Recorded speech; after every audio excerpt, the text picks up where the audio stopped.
किसान भाइयों को निवेदन करूंगा कि यदि आप खेती के व्यावसायिक प्रबंधन को ठीक ढंग से समझ लें तो हमारे बच्चों को किसी पैकेज की भूख नहीं है। हमारे बच्चों को सम्मानजनक तरीके से पैसा खेती में मिलता है। मैंने अपने परिवार में इसका प्रयोग करके देखा है। खेती के प्रस्ताव में जो खास बात यह है कि उसमें सभी जगह संतुलन को ध्यान दिया गया है, चाहे वो सामाजिक हो, आर्थिक हो, प्रकृति के साथ हो, स्वास्थ्य के लिए हो। तो हर मुद्दे पर ही चर्चा हो, ऐसा ना हो कि कोई भी पक्ष छूट जाए और कहीं ना कहीं किसी भी प्रकार की जल्दबाजी या आवेश में हम कोई निर्णय ना लें। धरती, पेड़ पौधे, पशु पक्षी और मानव में परस्पर पूरकता के रूप में काम करता है।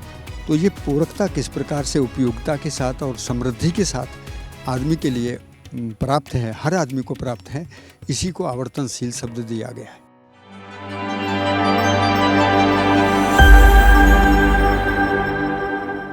नमस्कार, मैं हूं दीपिका और आप देख रहे हैं किसान ऑफ इंडिया। कैसे आपका जो प्राकृतिक खेती की ओर और आपका जो खेती की ओर जो लगाव है उसकी शुरुआत हुई? बहुत बहुत धन्यवाद। किसान ऑफ इंडिया चैनल के माध्यम से जो बात आपने रखी है वो इस समय की परिस्थितियां और इस समय की आवश्यकताओं को ध्यान में रखते हुए देश में किस प्रकार से कृषि नीतियों में बदलाव आएँ, कृषि शिक्षा, अनुसंधान और शोध के विषय पर भी चर्चाएं हों, ताकि किसानों की आमदनी बढ़ाई जा सके। और केवल किसानों की आमदनी नहीं बल्कि प्रकृति की जो असंतुलन जिस तरीके से बढ़ा है और जिस तरह प्राकृतिक संसाधनों का भी दोहन बढ़ा है, मनुष्य के स्वास्थ्य के लिए भी संकट है और अंतर्राष्ट्रीय स्तर पर भी बहुत ज़्यादा अच्छे अवसर अब नहीं हैं। इन्हीं सभी परिस्थितियों को देखते हुए भारत में फिर नए सिरे से कृषि में एक नई क्रांति की आवश्यकता है, बदलाव की आवश्यकता है।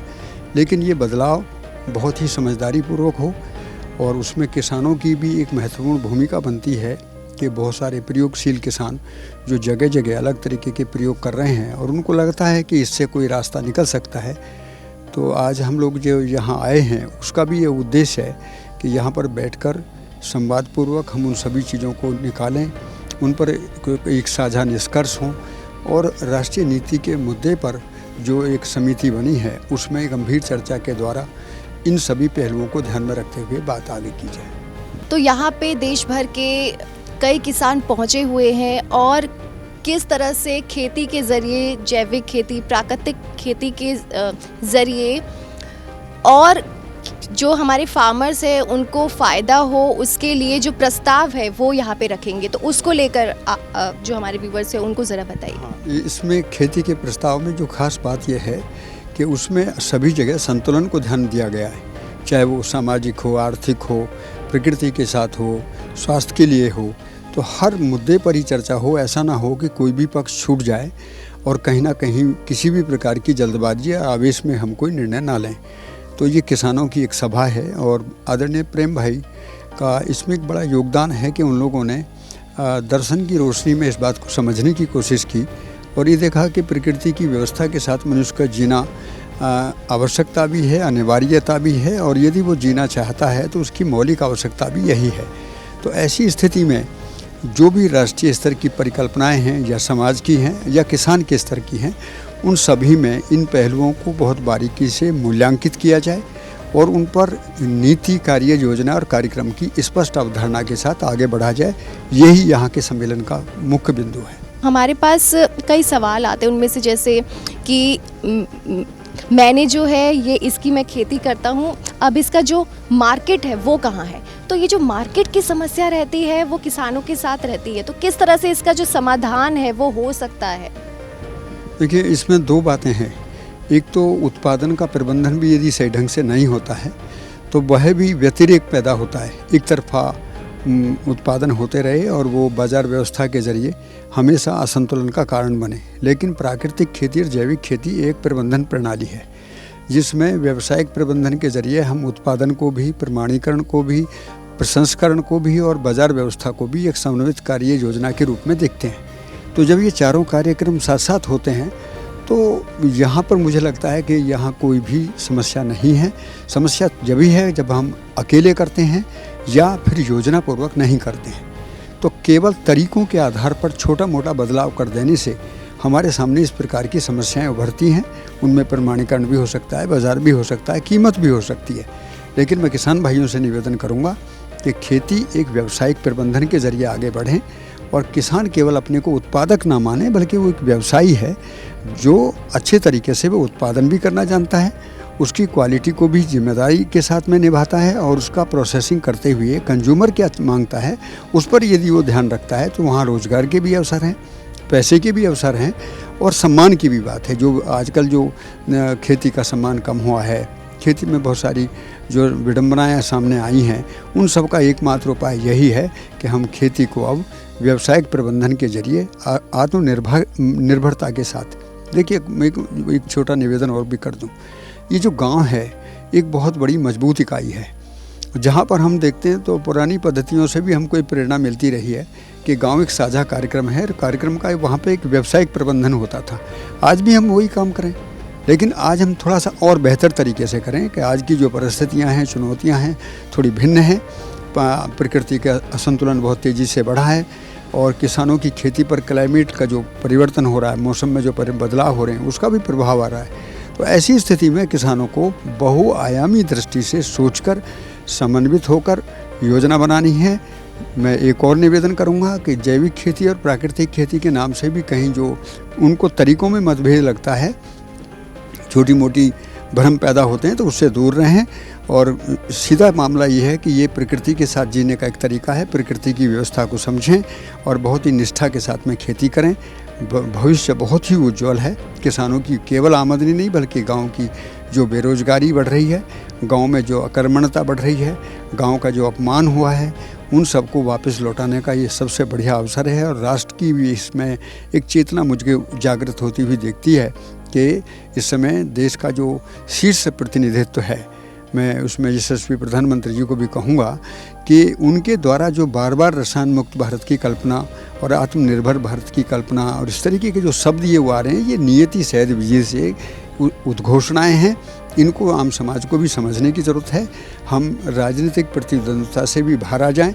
समाज, धर्म, राजनीति सभी एक व्यवस्था के स्वरूप हैं। मिलकर काम करेंगे तो देश वास्तव में आगे बढ़ेगा। और हमें इस सम्मेलन में आने के बाद में ये बात बार बार दिख रही है कि हर आदमी के अंदर से वही पवित्र भाव के साथ आगे उठने की संभावना है। मैं भाई प्रेम जी को भी इसके लिए बहुत साधुवाद देता हूँ, इसके लिए कि उन्होंने इस तरीके का एक कार्यक्रम किया और बुंदेलखंडी नहीं बल्कि आसपास के काफ़ी दूर दूर तक के लोग यहाँ पर आए। जो हमारे स्वामी जी हैं काडेश्वर, जो कनेरी मठ के संत प्रवृत्ति के व्यक्ति हैं, और उनके अंदर जो एक दिव्यता है उनकी कि जो वो किसानों के बारे में बहुत ही प्रयोगकार कृषक की दृष्टि से सोचते हैं। तो हम उनको भी बहुत हृदय से साधुवाद कर रहे हैं। और किसानों ऑफ इंडिया चैनल के लिए मैं बहुत कृतज्ञ हूँ इस बात के लेकर हैं कि यदि आप इन गहरे मुद्दों को लेकर आम जनता तक इनको ले जाते हैं तो वो दिन दूर नहीं कि हम लोग समाधान के साथ में खेती को एक नया आयाम देंगे और सभी लोग सफल होंगे। सभी के लिए शुभकामनाएं।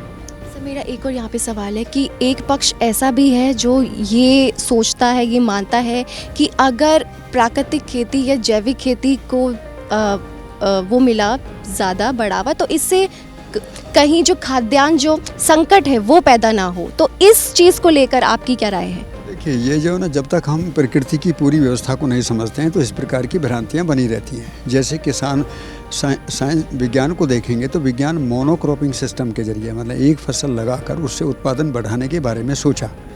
लेकिन यहाँ जो बात कही जा रही है वो विविधता के साथ है।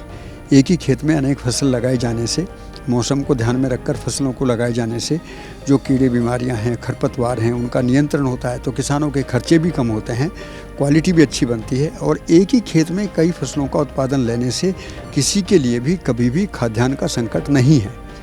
ये महत्वपूर्ण मुद्दा है जिस पर पूरे देश को सोचने की ज़रूरत है। बात क्या हो रही है कि हम उसी पुराने मोनोक्रॉपिंग पैटर्न में ऑर्गेनिक खेती को या प्राकृतिक खेती को लगाना चाहते हैं और वहाँ पर किसान भी थका हुआ है, बात को समझ में स्पष्ट होती नहीं। तो मैं यहाँ पर एक संदेश देना चाहूँगा देश को कि इनपुट और बजट से ज़्यादा खेती के लिए समझ की ज़रूरत है। हम केवल अभी इनपुट, बाज़ार और बजट के ज़रिए किसानों को जिस तरीके से आगे बढ़ाना चाहते हैं वो केवल तरीक़ों तक तो मदद हो सकती है, लेकिन समझना समझाना कि प्रकृति की व्यवस्था में किस प्रकार से मौसम बदलते हैं, कैसे नियम, नियंत्रण, संतुलन काम करता है, और संतुलन की दृष्टि से हम अपने खेत में किस प्रकार से तालाब को, जैव विविधता को, सामाजिकता को व्यावसायिकता को हम किस तरीके से उसका प्रबंधन करेंगे, ये खेती की बात है। खेती इतना छोटा विषय नहीं है कि बस केवल हम उसको ये एक गाय के साथ जोड़कर ही देखेंगे तो एक गाय से ही पूरा परिवर्तन कर देंगे, ऐसा नहीं है।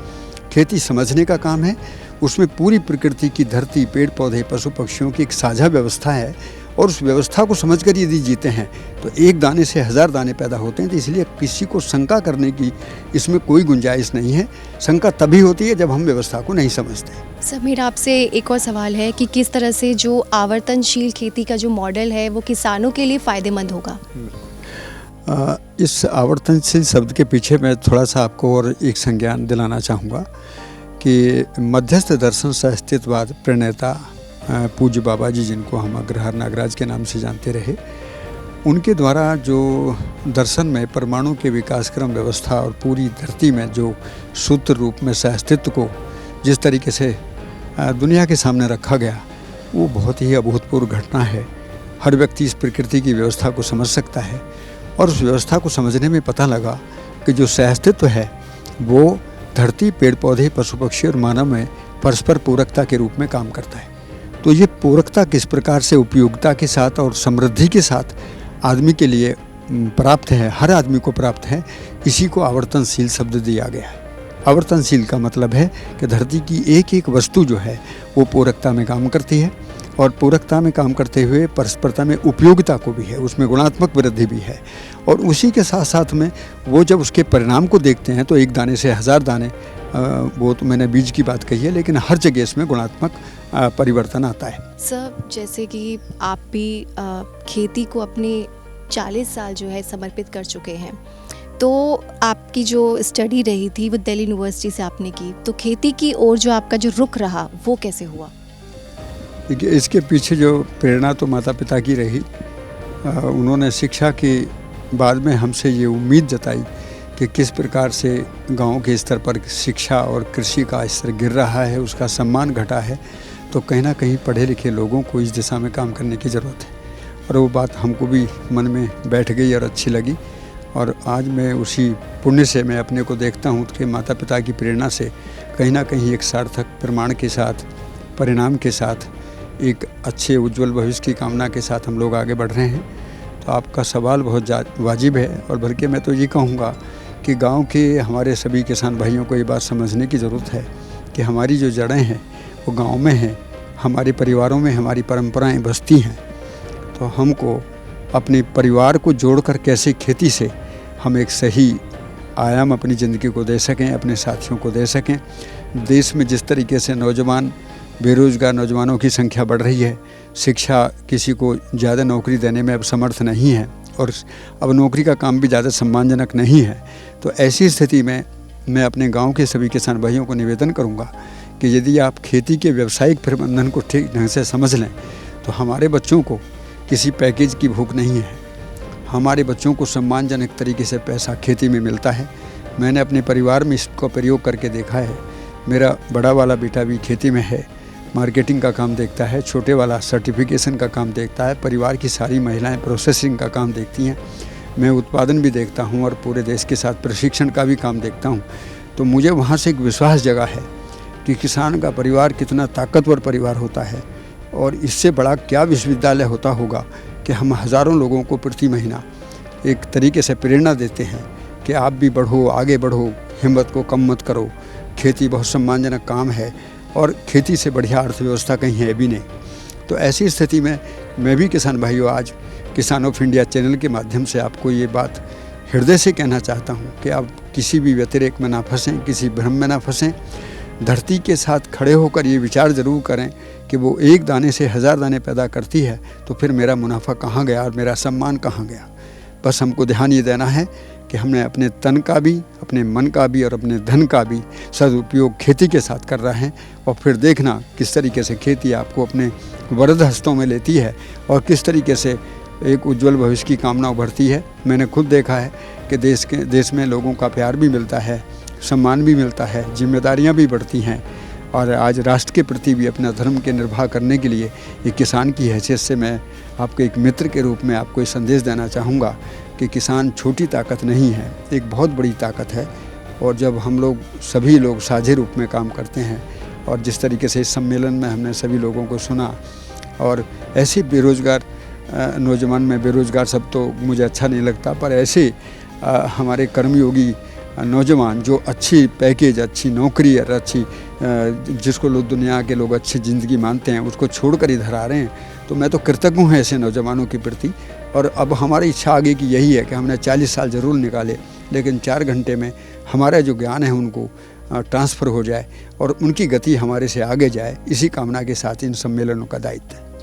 तो सर ने बताया कि किस तरह से देश की अर्थव्यवस्था की रीढ़ है किसान। तो सर बहुत बहुत शुक्रिया हमसे बात करने के लिए। बढ़िया, मैं आपको प्रणाम। किसान ऑफ इंडिया के YouTube चैनल को सब्सक्राइब करने के लिए नीचे दिया हुआ सब्सक्राइब बटन दबाएं और किसान ऑफ इंडिया से जुड़े सभी अपडेट्स को पाने के लिए बेल आइकन दबाना ना भूलें।